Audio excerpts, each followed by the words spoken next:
നിവേദ്യ സാരി കൊള്ളാലോ. ആരാ എവിടുന്ന? ആ ഓക്കെ ഓക്കെ, അടിപൊളിയായിട്ടുണ്ട്. നല്ലൊരു കളറ്. പിന്നെ കല്യാണമൊക്കെ എങ്ങനെ ഉണ്ടായിരുന്നു?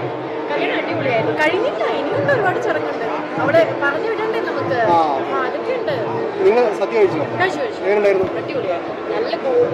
പായസമൊക്കെ എങ്ങനെ ഉണ്ടായിരുന്നു? പായസം അടിപൊളിയായി. പായസം എന്റെ പേര് ഗോളിക്കാണ്. അടിപൊളിയായി. ഇറങ്ങിക്കോട്ടെ.